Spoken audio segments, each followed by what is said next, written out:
Good? Okay, wonderful. So hi everyone, welcome in to another session of the Amputee Show. I'm Jennifer, I'm the Executive Director for Amputee Aid. Amputee Aid is the sponsor for the Amputee Show, which is a deeper dive, right Emily? Yes. This is Emily, by the way, social worker for Amputee Aid. And this is our special guest, Jamie, who we're going to get to in a moment. The Amputee Show, as I was saying, Emily, is a deeper dive into topics that we discuss on Life Amplified. If you are not watching Life Amplified, where have you been? We are live and on recordings right here on YouTube. Just scroll through the page where you found us and you will see all of our sessions for Life Amplified. If you ever do want to join us live every Wednesday, 2 o'clock Eastern Time on Zoom and TikTok, the information is included on our social media pages. You can sign up for our newsletter and get reminders. You can get the recordings every Friday. And you can watch us live, large, and in charge, right, Emily? With a lot of guest speakers on topics relevant to the limb loss and limb difference community and their allies like Emily and like me. We talk about lifestyle content, medical information, legal information, financial information. We have fun. We laugh a lot. We learn a lot. We do giveaways. And we try to share information about limb loss and limb difference. Now, the reason I said this podcast show is a deeper dive is because during our webinar we talk about a lot of things and we keep you only for an hour, and we know that there's so much more that we can share content wise for the community. So the Amputee Show is our time to take a step back in a recorded manner, although we love our live audiences as well, and talk to folks about specific topics in the limb loss and limb difference community. Now our theme this year, right Emily, is Community Stronger Together. And that means that we want to highlight agencies and individuals like you, Jamie, to share their stories in a way that is mindful and insightful and shares topics that we don't often talk about sometimes on Life Amplified. And Jamie, you as not only an attendee of our webinar, but also a member of our Community Advisory Board and someone with a unique type of amputation, you were willing to come on the podcast, right? Of course. Yeah. So that is the topic today is you.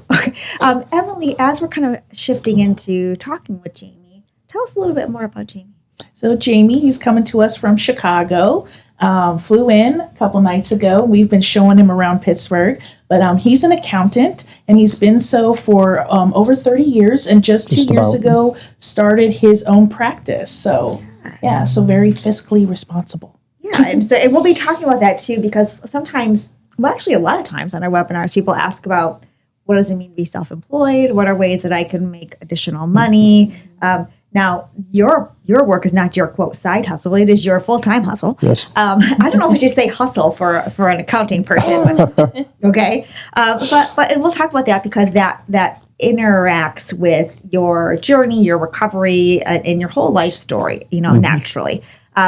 Before we start talking about you, I'm just wondering, because you've been to Pittsburgh before, but we're trying to show it off to you. Comment so far. How does the traffic here compare to the traffic in the Chicago area? It's like night and day. Is it? Oh, okay. And I've only been through Pittsburgh on my way to the outskirts, but I've had a great time so far. You guys are great hosts. Thank you very much. And he's saying that now, but I will say for all of our people watching this recording, we have not yet done the hard things coming up this weekend. We are volunteering for the Pittsburgh Marathon, and we're getting up super early and cheering on little kids who are running. So ready to go. Hopefully you will not retract your statements and think tomorrow at 5 o'clock in the morning, what have these people got me into? Definitely won't. Thank you. And it's also, we are most thankful and grateful for you coming to share your story. For some people, it's not easy to open up and be vulnerable and talk about their lives, in particular their medical conditions. But you were willing to do that. And that means a lot to us because we don't often talk about folks who have your specific condition. And we want to be able to highlight and share more starting today with this podcast, and our vision is to continue having these conversations and highlighting all the different types of limb loss and limb difference, including yours. So that being said, Jamie, let's start out by you telling us a little bit more about you and the type of amputation that you have. Good. So 3 years ago, this past February, I woke up in Michigan and I had frostbite on both of my feet. I was there after taking some time. I left the firm I was a partner at in accounting in Chicago and was taking some time to figure out what I wanted to do. I left the firm during COVID in 2020. Fast forward to February 2023, that's when I woke up. I had a seasonal place there, and I ran out of propane for my heater. So my feet were frostbitten, and I slept through the night. And 3 weeks later, I had a transmetatarsal amputation on my left foot, meaning they had to remove about half of my foot. Oh, my God. And in both of the heels, I had a procedure called debridement, which they had to remove gangrene infection, which is the tissue and muscle from both heels. So both feet were affected. It could have been worse, but here I am today. You know, there's so much more I just want to unpack just in this initial statement from you. The first being, you know, we hear about frostbite. People hear about it, you know. If you're in a cold weather state, like you're vaguely aware of it. I think folks, you know, knowing folks in warm weather states, they might kind of have heard of this somewhere. Did you know, like before this happened to you, did you know the risks involved with frostbite that could include up to amputation? Like, were you aware of that? You were? Okay. Yeah. Okay. But I didn't imagine that it would happen inside. You know, it was a fabricated trailer, so I didn't have any insulation. Temperature got cold enough, even without having, because the furnace was working in the afternoon. Yeah. So you never know. And I usually don't sleep well, but that night I was like a bear in hibernation, is what I say. Right. And that's right, because you think about frostbite, like if you see it in the movies, you think it's somebody who's maybe unhoused or they're on the street or they're in an avalanche or like something like grand. And this is just you sleeping in your seasonal residence in a cold month and you have frostbite. Now, when you discovered, you know, initially that you had what turned out to be frostbite, did you know, like looking at your limbs, did you think, oh, this is frostbite? Or did you think like, something's off? Like, I kind of knew because my feet were basically charred. Okay. And frostbite's a burn. It's not. Yeah. Yeah. So I kind of had the hunch, and I was alone. So I called the paramedics, and I was in a remote location. Okay. And that was my next question to you. And we should say, if it's not already obvious for folks watching our recording, there might be some things that we're talking about that are triggering to you. We're talking about some pretty graphic things. So just be aware of that. If this is not the conversation for you, speed up a little bit, okay? Or go to another recording on our page. And I think you're okay sharing these things. And I'm grateful for that because I think sometimes we have to be transparent and even talk about the hard things, to remove some of the stigma around it, right? There's nothing to be ashamed about with your medical condition, but B, to really underscore how serious it is. So you were in a remote area of Michigan. Okay. So you called the paramedics. How long did it take for them to come out to you?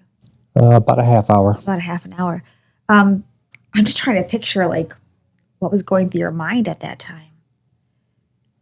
To be honest, I was kind of at ease. I was grateful that it only impacted my feet. I have separate issues with my hands. Yeah. Can you tell us a little bit about that? Because you guys have a different kind of limb difference. Yeah. So 20 years ago, or 17 years and 5 days previous, I had to have a spinal surgery in my neck.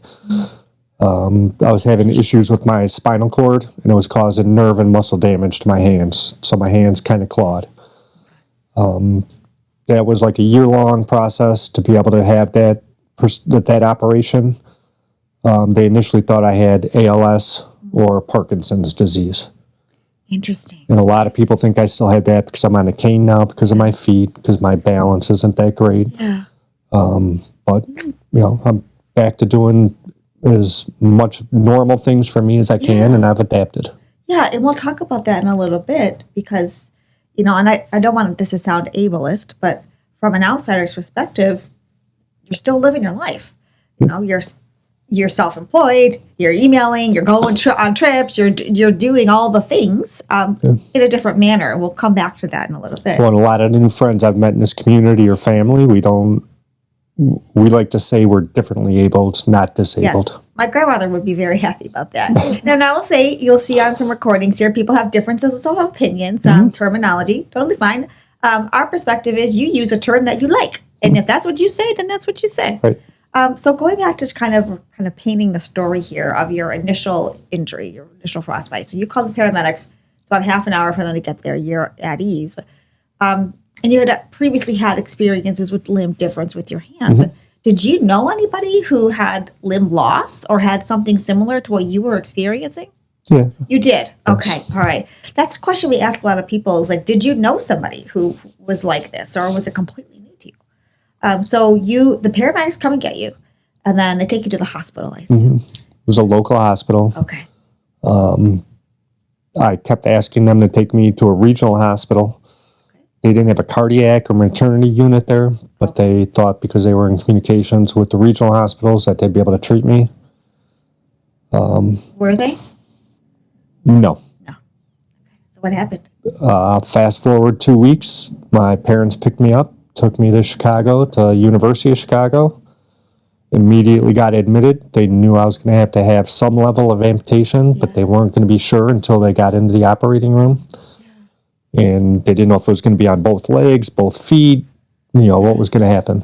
So you spent 2 weeks in a local hospital in Michigan. No family there. Your parents came to get you after those 2 weeks. Well, they came sporadically to see me, but I really didn't want any visitors. What was that initial 2 week period like for you?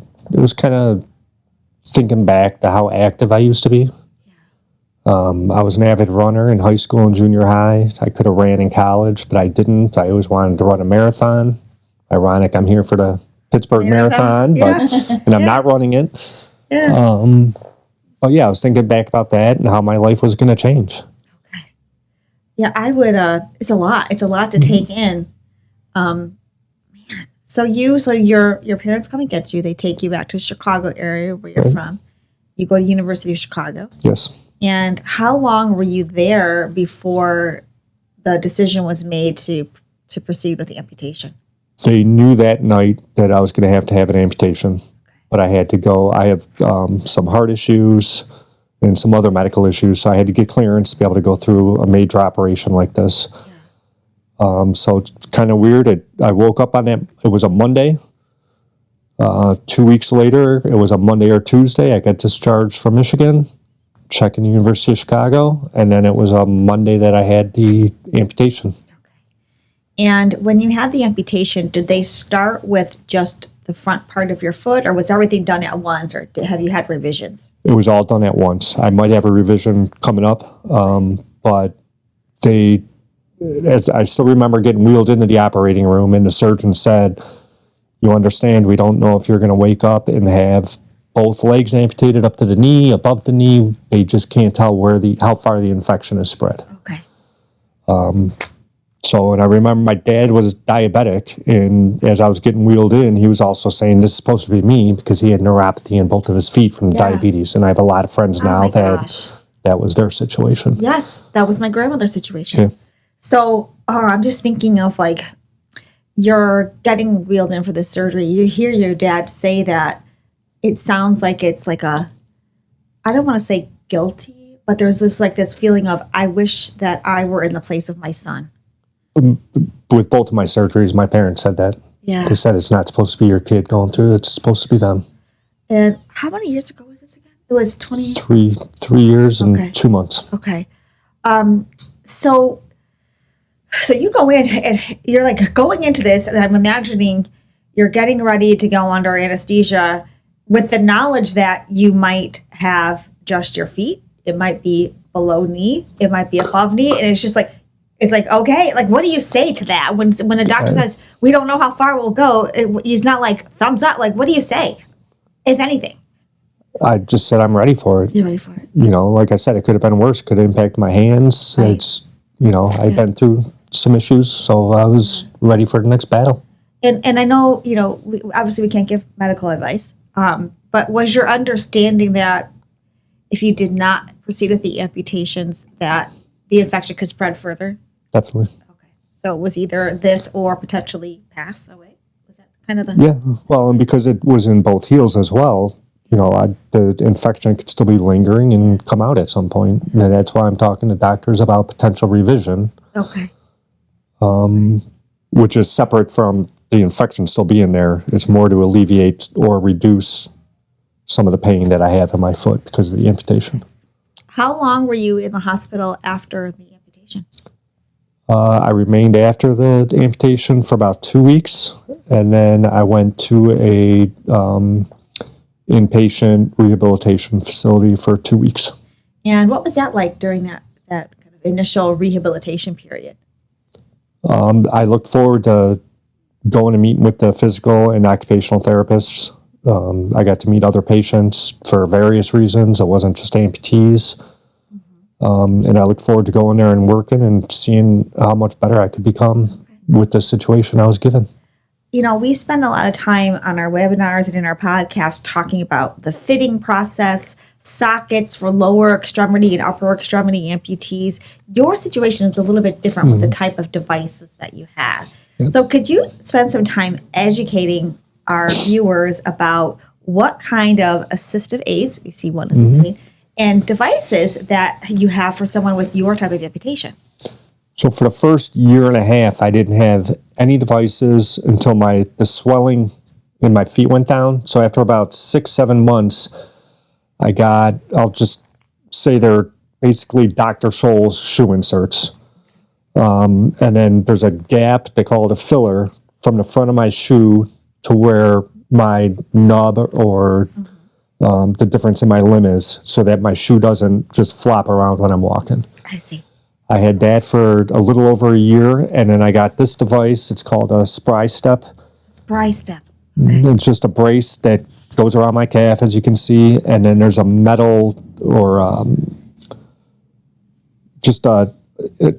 it goes underneath the insert that I have, just for more support for my left foot. I see.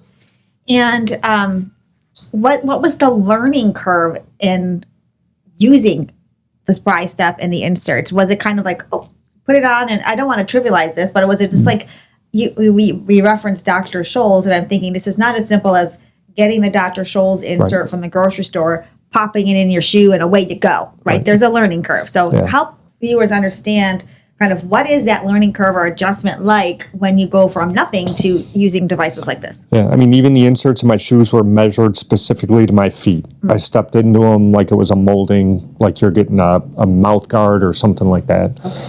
The Spry Step is more kind of off the shelf.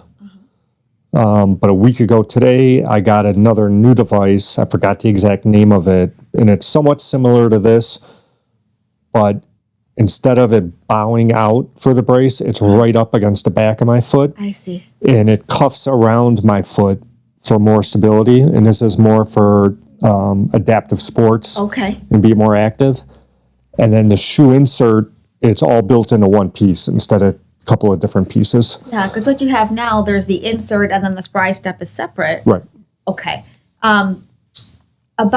So for our leg amputees, they know, you're going to get a new socket, depending on insurance, 3 to 5 years, okay? If you're lucky. That's a whole other topic. Please watch those recordings, okay? Otherwise, we're going to get on our soapbox with insurance, and that's not the topic for today. For you, is it similar? Like, is it easier to get devices for someone who has a different type of amputation, or do you have similar, like, waiting periods and that kind of thing?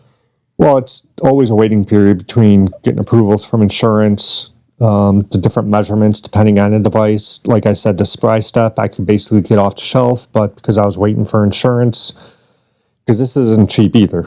And then even the shoe inserts aren't cheap. And I can get the shoe inserts once a year. Okay. The Spry Step, I'm not sure how frequently I can get. But after talking with various doctors and insurance companies, I decided to push on getting the new device that I just got, and I'm not wearing it. I don't have it with me now because it's a little bit more stringent to get used to, but I had to go through a full molding of my calf down to my foot to get that measured. So that took about a month or more to go through the whole process and then get it. And I'm glad that you're saying that, because one thing that I, as an outsider, observe is, and I want your opinion on this, is I think there's this kind of assumption in the community that if you don't have as, quote, large an amputation, that somehow your life is better or easier, or it's simpler to get devices or medical treatment. And that is not the case. This is just as sophisticated and requires the same amount of care and expertise and doctors as someone who is below knee, above knee, upper extremity. They all matter, okay? We're not kind of rating or judging. But I'm wondering, Jamie, and then we're going to talk a little bit about your work and your activity experience and your advocacy, of course. But I'm wondering, have you observed that in the limb loss and limb difference community, are you treated differently because of the type of amputation that you have? And if you're not, have you observed that from other people? Yeah, within the limb loss community, I think we all recognize that any level of amputation, there's a change in lifestyle. Yeah. And everyone is different. You know, somebody can have the same situation as me between the hands, the feet, and everything, and we're still going to be different. Yeah. That person might not have to use a cane. They might be able to run. I'm not able to run because of the pain that I feel, and that person might not feel the pain. I've talked with other amputees that it could be bilateral below the knee, or, you know, just one amputation below the knee, but they're out running. They can run a marathon. We'll see some on Sunday. They're rock climbing and doing all kinds of stuff, and I just haven't been able to do that. Yeah. I'm striving to be able to do that. Yeah. I have done other activities that friends that are able-bodied wouldn't be able to do. Yes, exactly. And those are the people that kind of say, well, you're only missing part of your foot. Why can't you be out doing all this stuff again? Right. And it's just not the case. And again, like I said, some people that are in my situation, they're able to be out and do it, but not everybody's the same. I'm glad that you said that, because I cringe when I hear people say something like, it's just your foot, or it's just one leg. And I'm sure some of our viewers have seen this. You'll see people fighting on social media. You know, you don't have it as bad as me, or you're lucky that you have one leg, or it's just part of your hand, or it's just your foot. What would you say to people who are maybe similarly situated to you, and they might be thinking like, well, wait, you know, maybe I shouldn't complain so much because it is just my foot. What would you say to someone who's maybe dealing with that internally? Persevere. I think we were talking about it a little bit yesterday. Yeah. You said that I was resilient. Yeah. And my reaction was that I was resilient during the procedures, but to me, resilience is reactive and perseverance is proactive. And that's where I'm trying to push forward with it. Let's turn to that now. Actually, I have one final question for you on the medical side, and then I want to talk about lifestyle and what perseverance means to you. Because you're very active in the community, both like physically active, but also on the advocacy side of things.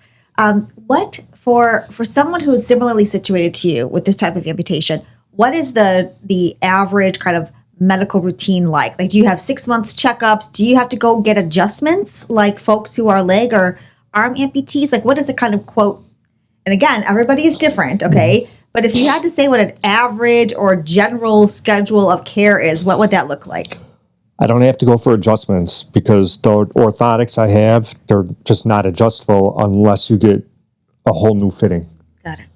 All right, they're not, my foot's going to change, both of my feet are going to change, but the inserts or the orthotics, I can't just make an adjustment and get it to fit to where my feet have adjusted to. Yeah.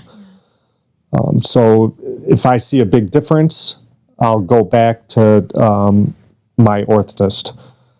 But I'll go at least once a year going forward now. Okay. There was a period I didn't go for 2 years. Okay. And now I kind of regret that. Yeah. But my other doctors, even my plastic surgeon, he said only if I have issues I have to go back, so there's not much he can do. Okay. That being said, before I came here, I did go see a different plastic surgeon about TMR surgery, which some people on here might have heard about.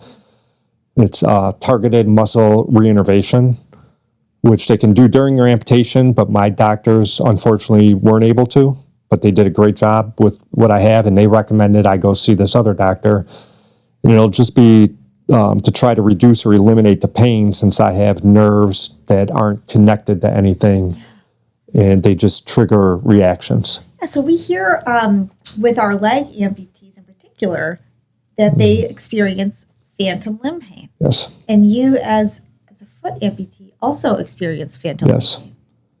Okay. Definitely. And, one of the things that I found out on Wednesday when I saw this doctor is it's not common in transmetatarsal amputees to have this procedure done. Really? He is the pioneer of the TMR surgery. Okay. And he has only done that kind of operation on one patient before. Do you have any sense as to why it's not common for foot amputees? Yeah, because he said, according to God, it's not right to have your foot cut open from below. And that's where it would have to be. Okay. Interesting. And this other person, I obviously don't know the person's name or anything, but they had transmetatarsal on one foot, and they were below the knee on the other. And when the doctor went to touch this person's foot, it was so much pain that he knew something had to be done. Yeah. And I'm not sure. I know that the outcome was better for the pain. I don't know how active that person became. Now, how do you handle pain?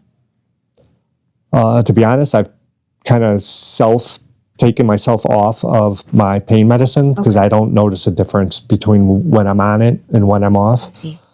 The pain is less when I'm being more active because I'm not focused on it. I'm making sure I don't fall. Yeah. I don't get distracted from the outside factors when I'm walking or doing whatever activity I'm doing. I recently started more adaptive sports. I started golfing again. And I want to get into pickleball and some other adaptive sports. Hey, pickleball is a very Midwest thing. We can tell you from Chicago now. We watched a documentary recently as part of Limb Loss Lived With Awareness Month called Phantom. And there was a section of the documentary that talked about adaptive sports as a way to manage pain. Again, not giving medical advice. Talk to your healthcare team. Okay, everyone. But at least for some people, being active allows your brain to focus on your limb and touch and sensation as opposed to trying to figure out where your missing limb is. And sometimes that phantom limb pain is your brain sending messages down to your nerves to figure out where the missing limb is. Whereas if you're active, you get the sensation in your actual residual limb, and it can actually in some ways calm that. Not giving you medical advice, everyone, for the 100th time, right? Now, on that point, I want to talk about your activities first, and then I want to talk more about your employment, because we got people who wonder, like, what's it like to be self-employed? So you are very active. And if we could start, I would love for you to tell everyone about your, coming from another person who lived in Chicago, Sears Tower, okay? It's not Sears Tower anymore. Talk to us about what you do and why you do it, and also, some of the other activities that you do. Well, my physical therapy after I was inpatient was at Shirley-Ryan Ability Labs, which is started in Chicago and is still primarily there, but throughout the U.S. But every year in November, they have stair climb to raise funds, since it's a not-for-profit. This was going on about 8-9 months after my amputation. I was just looking for stuff to do, and I saw it online that they had the stair climb, and I decided I wanted to register for it. A lot of my family and friends said, "Are you sure you're ready for that?" And just couldn't believe I signed up for it. And so I did it back in 2023, and I ended up finishing it. How many flights did you climb? 105 flights. Ooh. 2,149 steps. Oh my gosh. Okay, so that was 2023. And then have you done it since then? I have. I wanted to do it. I was registered to do it in 2024, but I had some setbacks. I had COVID in 2024. I lost my dad. Oh my gosh. So I didn't do it in 2024. And during that period, I just wasn't as active. And then come 2025, I knew I had to get active again. Yeah. So I did do it in 2025. Took me longer, but I did finish it again. And I've recently signed up for a recumbent bike ride that's going to be at the end of May to raise funds for 9/11 anniversary, 25th anniversary. And I'm doing that's the stair climb. The bike ride is for children that need adaptive bikes to raise money for them. I love that. Now, how does one train to go up that many flights? I honestly didn't train much for 2023. Now you're making me feel even worse. Besides physical therapy and just going to the gym and doing a stationary bike. And then it was a lot of adrenaline going up. Yeah. Other participants cheering you on. I ran into an actor from the TV series Chicago Fire. He was climbing it in his fire gear, and he stopped and talked to me. I got a picture taken with him. And then, fortunately, this past year when I did it, I saw him again. He had recently retired, so he wasn't in his fire gear, but he recognized me again around the same point that he had stopped to talk to me. That's so cool. So it was amazing. That event is for people of all abilities. Yes. Right? Which is great, right? Because, again, we're not saying, to use your terminology, that someone who has a disability is unable or incapable. You're differently able, right? There were double below knee amputees that were climbing it using supporter behind them. Yeah. And I heard the year before I did it, a double below the knee amputee did it on his arms because he didn't want to put his prosthetics on. There you go. So, like I said, it's all adrenaline and it's in your heart. Yeah. And I imagine while you're going through it, maybe at some, like, I don't know, flight 60, you're like, why did I do this? I think that's a normal, but what is it like when you get to the end? It's only participants allowed up there besides the workers. And everybody stays around to cheer you on. It's amazing when you get to the top, the feeling, especially the first time. Yeah, I bet. And so are you going to do it again this year? Definitely. Yeah. I feel like you're already training because, y'all, we went to a Pirates game yesterday, and Jamie and I took some of the stairs, and I got to the top, and I'm like, oh my gosh, you just kept going. Like, I don't know that I could do that, you know? I have a hard time going down the stairs. Yeah. Because I don't want to miss a step. You know what? We didn't even talk about that. How do you get down? Do you have to go all the way down the flights also? No. Okay. Well, elevator down. You take the elevator down. Okay. All right. But still, that's a lot. You mentioned golf as well. Yeah. Okay. I used to golf 2 to 3 times a week with clients, bankers, for work.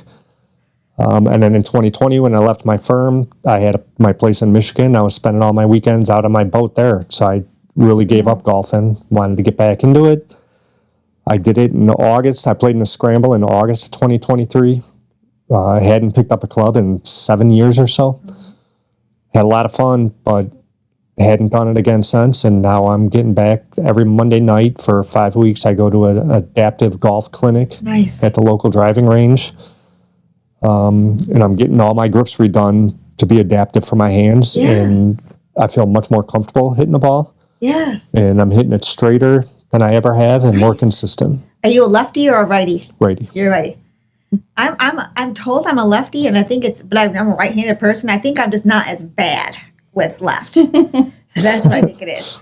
What would you say to folks watching this podcast who are wondering, like, how do I get involved with sports? Like, I want to get back into it, but I don't know even where to start. What would you say to them? I had a hard time in the beginning because I couldn't find any place that I really thought was fit for me. Yeah. And then my therapist at Shirley Ryan, which I'm back at again, it's not you don't just go for physical therapy and you're done. It's an ongoing lifestyle now. And I've gone back and forth probably 6 or 7 times over the past 3 years with all of it. And I remember a year ago when I was there, this one therapist who I currently have again, she kept telling me to go to a local place that she knew had adaptive sports. And it's not just for physically disabled, it's for mentally disabled as well. I've gone to some events for the kids in wheelchair basketball. So talk to your therapists and just do some research online. And if I thought that the name of the place wasn't fitting for me because it said Special Recreation Association. Don't read into that name. Good point. Yeah. Pick up the phone, call, and ask questions. I've met a lot of good new friends through it and amazing people of all different abilities. Yeah. That's a great thing is, I think sometimes people hesitate because they'll do a little bit of research online. They might read a review because somebody was in a bad mood one day and put a negative review up there and they just kind of leave it at that. But it sounds like one thing that you're suggesting is go and look, observe, call somebody, ask around, like give it a chance, right? I used to play a lot of 16-inch softball, which is huge in Chicago. And I never thought I'd play again. But one of the leagues I'm signing up for is wheelchair softball. Amazing. And they're going to adapt a chair so I can use it because of my hand issues. Because of your hand issues, yeah. And so the word I'm thinking of that you mentioned a moment ago is perseverance. And I think this is an example of how one can persevere, which is continue looking for what works for you. And then when you find a sport or activity that works for you, then make it adaptable. If you need new grips on your golf clubs, if you're looking for a different kind of chair, like that's kind of, you have to be willing to invest that time in yourself as opposed to just saying, well, it doesn't exist, I'm just going to not do anything.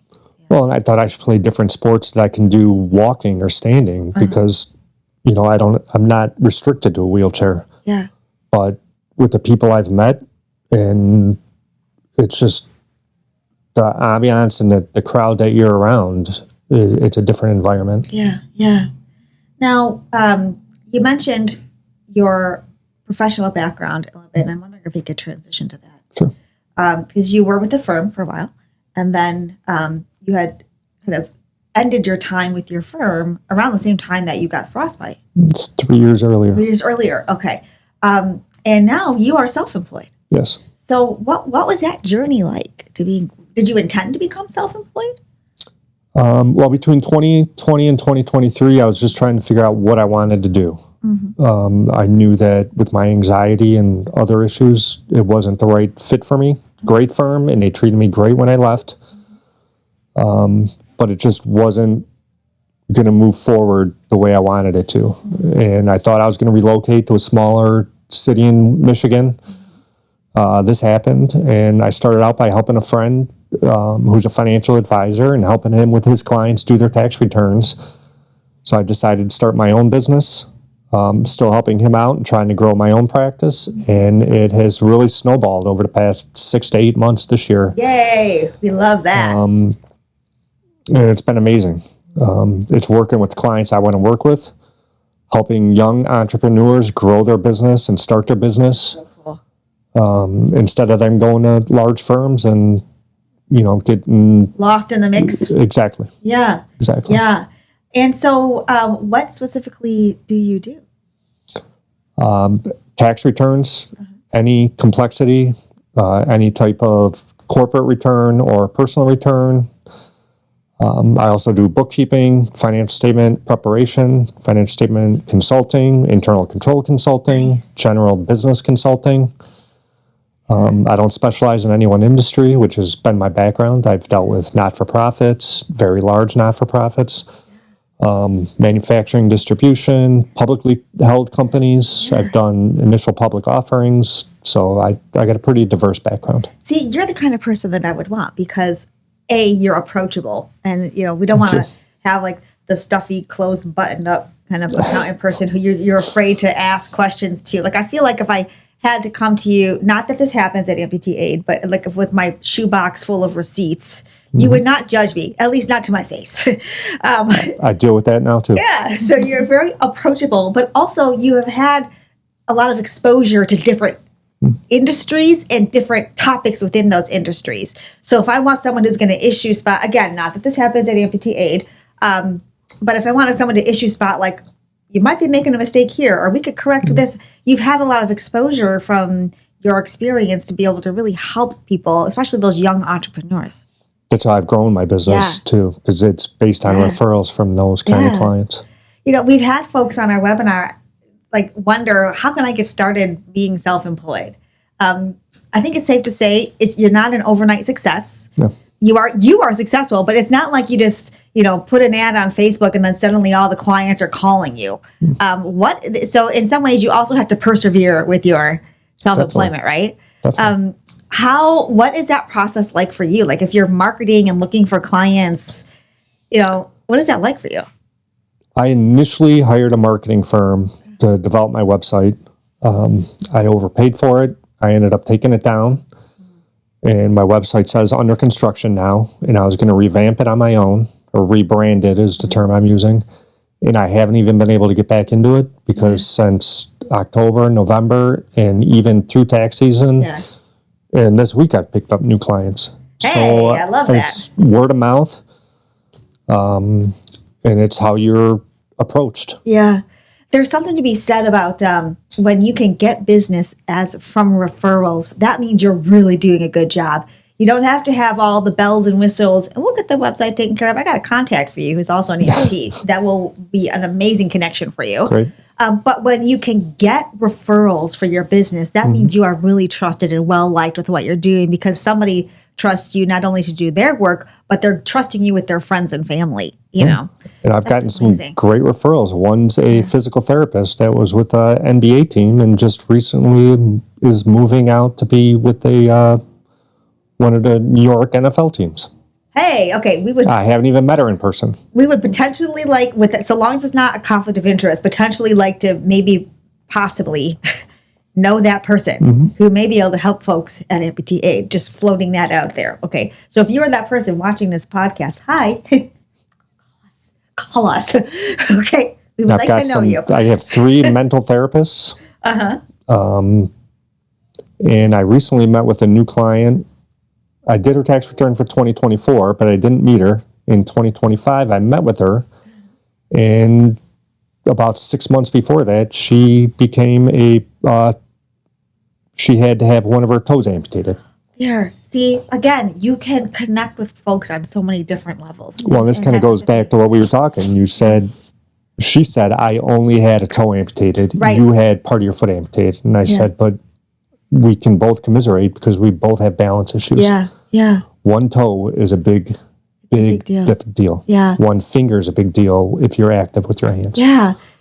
Jamie, that's a great point as we're transitioning into the advocacy work that you do, because we're fortunate to have you with Amputee Aid on our webinars and also on our community advisory board. But we know, as blessed as we are to have you, that you are with other groups too, which is okay. We love that. You are known in the community and respected in the community. And I think for lots of reasons, but one of them being that you really bring a new insight to conversations in a way that doesn't say like, you're better than me or I'm worse off than you. You are very clear with people that everybody's situations matter equally, right? And we should listen to each other without rating who's got it worse off. So talk to us a little bit about the other groups that you are part of. Is it okay if I say the names? Of course, yeah. We want to highlight everybody. I'm with the board on Limb Loss Connection out of Toronto, Canada.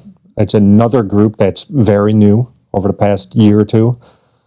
And both of these organizations have helped me make that turn to where I'm at now. I was at kind of the down spell in a lot of ways, and it just changed my life over the past year and a half or so. And I wish there was more person-to-person interaction instead of just Zoom calls or webinars. But I've been fortunate enough to meet a lot of the people from both groups this past January in Vegas at the annual convention. Yeah, for Amputee Coalition. And we've joined our own little chat groups, and we talk on a daily basis. I had chats with both groups this morning. That's amazing. I love that. Because Limb Loss Connection, they do online kind of support group kind of, and content too, right?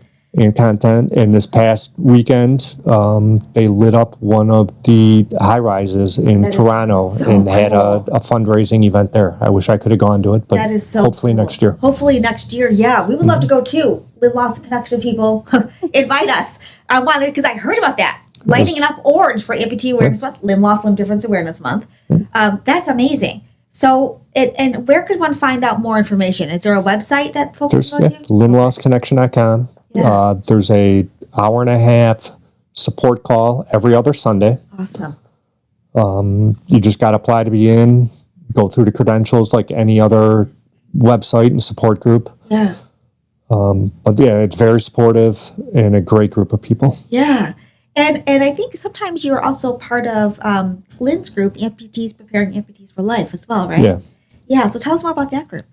I've gotten to know Lynn just from her advocacy and just having private calls with her to ask her support. She's a great consultant and advocate.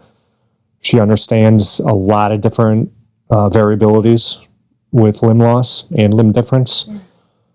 Unfortunately, over the past couple of months, I haven't been as involved because of tax season.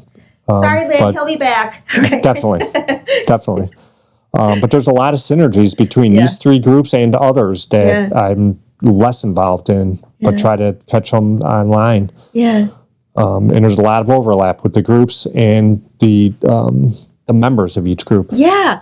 I'm glad that you said that. So we are big believers here at Amputee Aid, and as a community advisory board member, of supporting other organizations. Definitely. There's no such thing as competition from our perspective. So we really want to highlight and sing the praises of all of our organizations. If you watching this, if you're wondering who they talking about, they mean Lynn. Get with it, okay? Lynn Nicola, the amputee coach. We've got a session with her too. Watch it on our YouTube page, and then go look up Amputees Preparing Amputees for Life, because you're going to get a wealth of information there. What I love about the groups in the community is how supportive they are. Yes. And, one thing I want everyone to know watching this, if you are an ally or someone living with limb loss or limb difference, get started with a group. Sign up, okay? Free. We love free things. Most of them are virtual.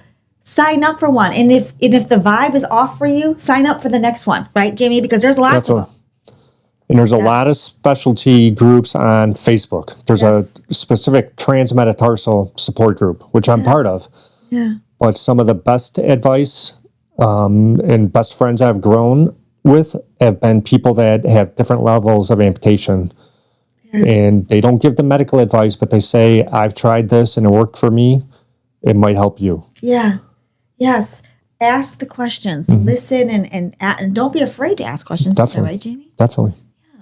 I've had a lot of one-to-one calls with other amputees that I've never met in person. Yeah. We've become very close friends, and I can't wait to meet them in person. There you go. And I love that. I think that's another good point, going back to about perseverance, is persevering and finding new relationships and connections with people. And you are one of those folks who will pick up the phone and talk to someone, right? Definitely. As we're kind of coming to a conclusion of our conversation with you, which I know is going to be the first of many, you will see Jamie's face all over social media, because he is kind of like our boss, really, because you're on our board of director member for our community advisory board. So how we're are we collaboration? Doing? Collaboration. Okay, spoken like a true board member. What are some pieces of information or some pieces of advice that you want viewers to take away from our discussion with you? Well, perseverance is that big word. Keep moving forward how you're comfortable without overdoing it and putting yourself at risk.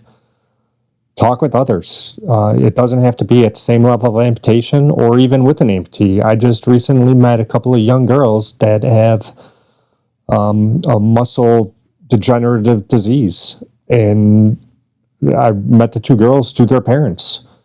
And we formed a great friendship, and we're going to keep in touch. I've met them locally a couple of times. It's not just limb loss, like we said, we just finished limb loss and limb difference awareness month. Yeah. And other people with other ailments going on fit into that community too. Yeah. It's we're inclusive. All one community. Yes. Yes. We are one community and inclusive of all folks with limb loss and limb difference. Emily, as a social worker who you really deal frontline with folks from all different levels of recovery, several different types of amputations, I'm wondering, this word perseverance, it seems to me that a lot of clients get benefit from that, right? Mm-hmm. Yeah. Because a lot of times people, they think, oh, this is it, or, they kind of just focus on how now things are going to be different. But you just got to dig deep and try to still find things that you like to do. You got to still find a way to try to be happy. Yeah. Or, Jamie, your example has shown us, get back to the life that you want. You want to go up 118 flights of stairs? Do it. You want to go back to golfing? Do it. Or just grow your go business? Do it. Yeah. In September, I'm only going up 50 flights, but it's 50 flights. Do what you're comfortable with and what you can do. Now, final question for you from one Midwesterner to another. Mustard on hot dogs, yes or no? Yes. Spoken like a true Chicagoan. Had one at the game yesterday. Hey, that's when we saw that. I was like, oh, I see the mustard on the hot dog. No That's ketchup. I know he's from Chicago, okay? Those of us in Michigan might disagree with you, but that's a conversation for another day. Jamie, thank you so much. To each their own. That's right. To each their own. And as we said before, no judgment, okay? No judgment, whether you're bringing your box of receipts to Jamie or you're coming at him with questions about your amputation or how to get involved in sports. Jamie, thank you for sharing your story with us. So we hope that you learned a lot and that Jamie's story has been inspirational to you. And also, if nothing else, take away the word perseverance. If you want to know more about Jamie, we'll include links for his information with this podcast. You can also look up Amputee Aid, Limb Loss Connection, Amputees Preparing Amputees for Life. There's a wealth of resources out there. We would love to get involved and help you. If you're not already connected to us, just go to amputee-aid.com, click the little blue Get Help button. You'll be connected to Emily and me. We can help you with all these things. If you have questions for Jamie, we can connect you with Jamie too. So until next time, everyone, thank you for joining us for the Amputee Show, our podcast for deep dives on topics related to things we talk about at Life Amplified. If you want to know more, you can contact us online. Join us every Wednesday, 2 o'clock Eastern Time on Zoom and TikTok for Life Amplified. You'll see Jamie a lot of the times, almost all times. And contact me separately. Yeah, contact him separately. And you can also watch all of our recordings for this podcast and our webinars right here on YouTube. Take care, everyone.